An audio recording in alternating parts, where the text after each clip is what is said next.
ایک قلعہ فتح نہیں ہو رہا تھا ملک شاہ کے زمانے میں، لمبا زمانہ گزر گیا، قلعہ نہیں فتح ہوا، پہاڑی پر تھا۔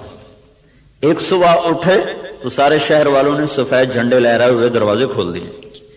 کیا ہوا بھائی؟ رات کو نظام الملک جو وزیر تھا، وزارت کے لحاظ سے شہرت پانے والوں میں اسلامی تاریخ میں نظام الملک کا نام قیامت تک رہے گا، بہت اعلیٰ درجے کی صفات کا حامل اور ایسی وزارت کی کہ آج تک اس کی مثالیں دی جاتی ہیں۔ وہ سالار لشکر تھا۔ جب وہ تنگ آ گیا نا تو اس نے رات کو اٹھ کے دعا کی، یا اللہ ہم سے نہیں فتح ہو رہا، تو راستہ کھول دے۔ صبح قلعے کے دروازے کھول کے لوگ نیچے اتر آئے، کہا جی ہم ہتھیار ڈالتے۔ کیا ہوا؟ کہا رات میں سارے شہر کا پانی خشک ہو گیا، ایک قطرہ پانی کوئی نہیں، ایک بوند پانی کوئی نہیں۔ دھس ان اصبح ماؤکم غورا، پانی کو دھسا دوں، کہاں سے لاؤ گے؟ اور دھنسے کو نکال دے۔ حدیبیہ پر جب پہنچے 1400 آدمی، کنواں خشک، وہ پانی ختم۔ وہ تو حادثہ پیش آ گیا کہ انہوں نے اندر جانے سے روک دے، وہ تو مکے جانے کی تیاری کر آئے تھے، راستے میں روک دیے گئے، پانی ختم ہو گیا۔ تو یا رسول اللہ پانی ختم ہے، کیا کریں؟ تو آپ نے کہا کوئی تھوڑا بہت ہو تو لاؤ۔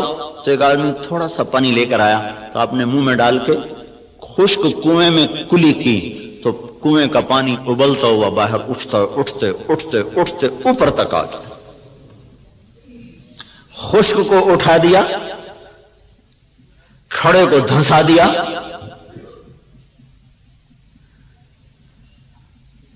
ایک شخص جا رہے، ابو الحسن نام مجھے پوری طرح یاد نہیں، راستے میں تھے جنگل میں، پیاس لگی، پانی کی تلاش میں کنویں پر پہنچے،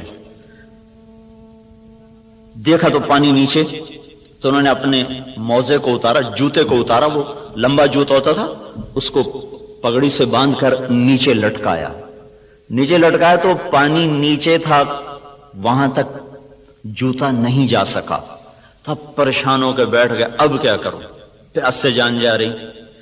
اتنے میں کہ ہرن دوڑتا ہوا آیا، اس نے آ کر تیزی کے ساتھ پہلے یوں نیچے نظر دوڑائی تو پانی بہت نیچے، پھر سیدھا ایسے آسمان کو دیکھا، ایسے یوں دیکھنا تھا کہ پانی فوارہ مارتا ہوا منڈیر کے ساتھ آ کے لگ گیا۔ تو اس نے پیا، انہوں نے بھی پیا، تو ان کو دل میں خیال آیا یہ کیا چکر ہے، یہ جانور اس کے لیے اتنا اکرام اور میں انسان اور ایمان والا، میرے لیے تو یہ ہوا نہیں، جانور کے لیے یہ ہو گیا۔ تو ایک آواز سنی تو رسی اور ڈول کے سہارے ڈھونڈتا رہا، اس نے سیدھا اپنے رب کو پکارا۔ اللہ پکارنے والوں کی ایسے ہی سنتا ہے۔